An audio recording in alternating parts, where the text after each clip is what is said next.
Season 3 of Battlefield 6 just launched today, which comes with brand new maps, brand new guns, and a ranked play for RedSec. Today, I'm going to show you guys secret tips that are going to give you a huge advantage when it comes to playing this game right now, including secret settings that you guys probably don't know about, 8 top tier class setups that you guys want to use right now, and the best graphics and controller settings that you guys want to copy from me. Mind you, I play on a slightly outdated PC spec. Granted, I still have a 3090 Ti, but that's just going to lay the foundation of my graphic settings that you guys can copy. That gives me the best performance as well as the best feel when it comes to playing this game. I am currently live streaming right now to get to the elite top 250 in the entire world for RedSec. And that's going to require me to play with people from maybe EU, Australia, New Zealand. Only way that's possible is to get on servers where you don't lag. So check this out. Stop lagging. If you're lagging, watch this. Not only are you going to get the fastest connection to the game you're playing, you're going to just get a massive advantage over everybody that you play against. The new season and the new servers just came out for Battlefield, and I can't even play it until I turn on Gear Up. They just announced an official partnership with Discord, so anybody that downloads Gear Up using my link down below will instantly score 1 month of Discord Nitro on the house. No subscription is needed. This event only lasts for 6 weeks, and Nitro codes will go very fast, so get on this. The setup is insanely easy. All you guys gotta do is boost the related game, and then your ping drops an insane amount. But here's the thing, it's not just about lower ping, it's the regional switching. So for example, if your local servers are way too crowded, or you just want to play on NA, EU, even Asia servers,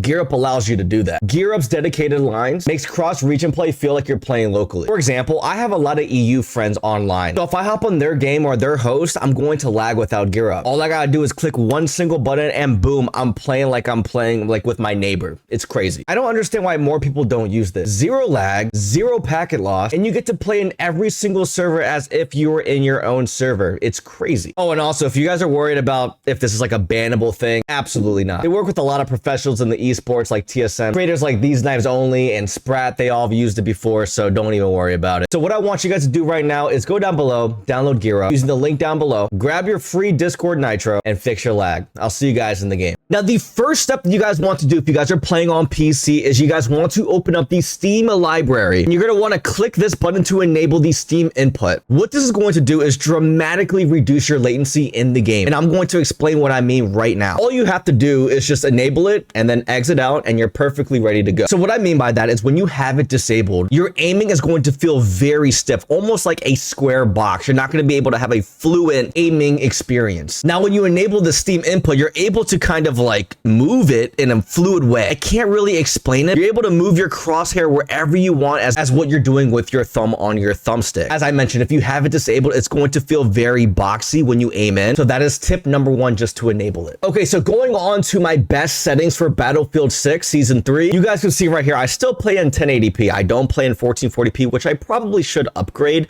but you guys can see right here my settings in terms of the camera settings, the display settings, as well as the graphics settings. You guys can copy the exact values on the screen right now. But if we go a little bit further into the graphic quality settings right here, you can see that I have most of these set to medium and low. The only 4 things that I have set to high is the texture quality, the texture filtering, the lighting quality, and the local light and shadow quality. Everything else is set to medium and low. Shadow filtering is set to PCF, and the screen space AO and GI is set to GTAO low. Now, if we dabble into the advanced settings, the only thing that you guys are going to want to change is the anti-aliasing. I personally have this at DLAA. This is pretty much going to make your game look visually appealing at a minimal cost of performance. Everything is set to off here as well. And if you guys want a sharper image quality, you can put this at 4.5. It is going to cost you a little bit more performance, so I just keep this on 4.0. Here are my current audio settings. I think the main thing that we want to take a look at is if you are playing on controller, I do have some fire bomb settings for you guys. Now, if you guys don't know, I like to play on stick and move. Stick and move is pretty much where you jump with R3. I recommend you guys to do this. I also shoot with R1 and aim with L1. So you guys are going to see how I customize my settings. I'm going to give you guys the cheat code. So let's start one by one. Infantry controller setting. For the infantry aim sensitivity, I put this on 47. Field of view, I play on 115. Vertical aim ratio, I put this on 33. Uniform infantry aiming, I put this on. The zoom sensitivity coefficient, I put this at 145. Infantry aim assist, I put this on 80. The slowdown, I put this on 85 as well. The infantry aim input curve, I put this on Battlefield 1 and Battlefield 4. It just feels so smooth for me. Infantry stick input acceleration preset, I put this on Battlefield 2042 old and Battlefield V, while keeping the infantry aiming left and right acceleration at 45. Here are my current movement infantry control settings right here. Now, if you scroll down a little bit more till you see the zoom, this is where it gets pretty important. This setting is by far one of the most critical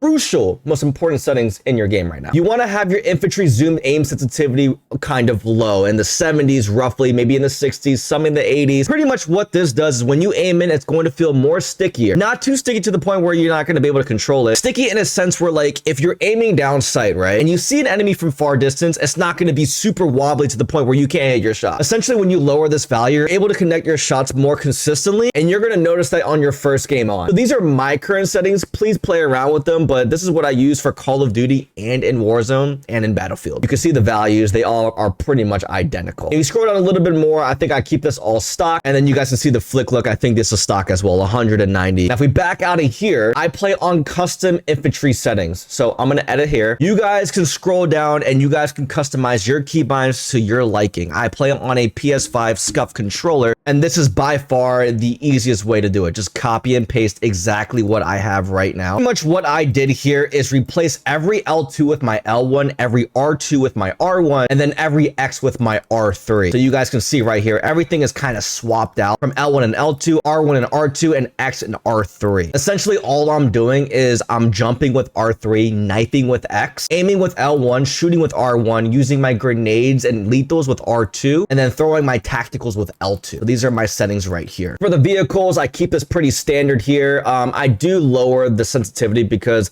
I don't want to have a cracked out sensitivity when it comes to vehicles. You guys can copy my exact settings right here. Helicopter and gunner is going to be pretty much stock. I didn't really change too much, but you guys can copy all of my settings right here for the gunner control. Here are the helicopter control settings. You guys can copy my settings right here as well. And now for the joystick settings, I keep my center dead zone at 5, as well as my axle dead zone at 5, my max input threshold at 100. Go to the very bottom to controller tuning. My dead zones for my left stick is going to be set at 4 and 2 with 100 max threshold. And my right stick is going to be set at 8 and 7. I'm actually going to match this because I have my settings catered to a PS4 controller. Now that I have a PS5 SCUF, there's pretty much 0 dead zone. Well, there's a minimal, but I'm going to match them with my left stick. And then my trigger dead zones are going to be as follows. So that is it for all of the controller and graphics settings. The main thing we want to take a look at is my best class setups. These are going to be top tier, okay? So take a look at these. I'm not going to go over the new guns that came out just because, you know, it's kind of new and I still like the OG guns that are in the game. Starting off with the QBZ-192, okay? I'm going to put on the green laser, the basic sight, the rail cover, the standard ammunition type, 40 round magazine, the vertical foregrip, and the extended barrel. Put you at 100 out of 100 available points for the gun. You go to the firing range. This thing is so good. Treat it like an SMG. Yes, is it an assault rifle? Correct, but it is so good up close, especially with the laser. You can literally hip fire people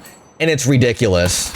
It is absolutely atrocious, and you can aim down sight and still be able to beam people as if it was, well, it is an assault rifle, but as you can see, 0 recoil. Feel free to add on a sight and take off something else, but this is one of my setups that I just like to have as a pocket SMG AR hybrid type of weapon. Going on to the second gun is going to be the SOR 300 SC. Kind of a similar build to what I just showed you. I'm going to treat this as like an SMG AR hybrid kind of weapon. This is going to be for RedSec. You can use this in multiplayer as well, but I'm going to be using the green laser, basic sight, the rail cover, standard ammunition type, the 30 round magazine, the vertical foregrip, extended mag, or the extended barrel, my bad, and then the compensated brake. Oh, I'm sorry if I didn't mention this, but I'm going to be using the 6H64 vertical foregrip on both of the guns. So as I mentioned, I'm going to be treating this more of like an SMG AR hybrid. The hip fire is really good up close, but where it really shines is pretty much like the no recoil when it comes to just beaming people.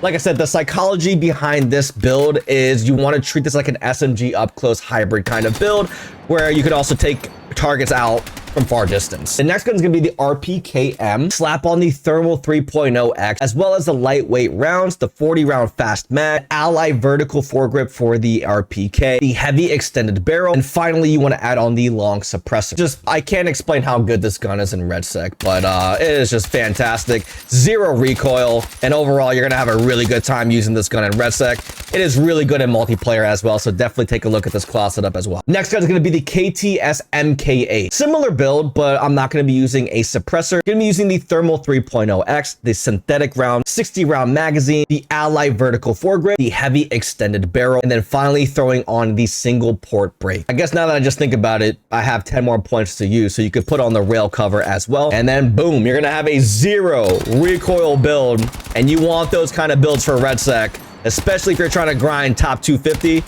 you want to build like this in your inventory. Moving on to the classic OG MP5. I personally like using a red dot on this, so any red dot would be perfectly fine here. Standard round magazine, 40 round magazine. I'm using the stippled stubby foregrip, and then I'm using the 245 extended barrel, and then throwing on the double port brake. And you can't really go wrong with this gun. Classic MP5. All these guns pretty much have zero recoil, especially with the settings that I gave you, like the ADS sensitivity, and especially the Steam input. Look at this, just beams.